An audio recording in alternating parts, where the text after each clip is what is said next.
Channel once again.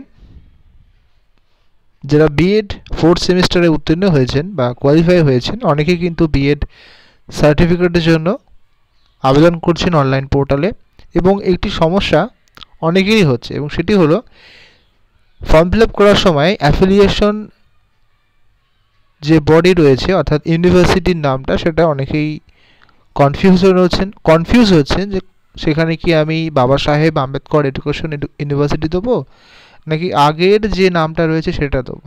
মূলত এখন যারা আবেদন করছেন 2021-23 সেশন, আপনারা কিন্তু অবশ্যই আগের নামটা দেবেন, কারণ নামটা কিন্তু রিসেন্টলি 1-1.5 বছর পাবলিশড হয়েছে এবং আপনারা অ্যাডমিশন নিয়েছেন 2021 সালে। অনেকেই বাবা সাহেব আম্বেদকর নামটি দিয়েছেন ইউনিভার্সিটির নামটি, কিন্তু সেটি রিজেক্ট হয়েছে।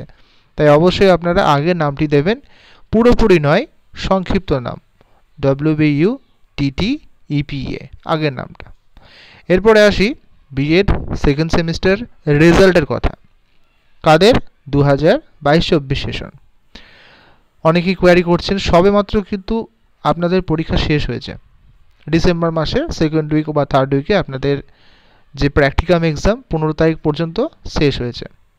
এখন সবেমাত্র 3 সপ্তাহ বা 4 সপ্তাহ কাছাকাছি সময় হয়েছে, ওভারঅল 1 মান্থ। তাই এখনও পর্যন্ত কিন্তু খাতা দেখা চলছে, এখনও পর্যন্ত খাতা দেখা কমপ্লিট হয়নি, তাই সময় একটু লাগবে। আপনারা জানেন আগের সেমিস্টারে সময় লেগেছিল মিনিমাম 90 ডেজ থেকে 100 ডেজ, তাই এই মাসে দেবে না। যখনই কোনো রকম আপডেট আসবে অবশ্যই জানিয়ে দেওয়া হবে। মিনিমাম ধরে রাখেন ফেব্রুয়ারি মাসের শেষ সপ্তাহের দিকে। ধন্যবাদ, ভালো থাকবেন।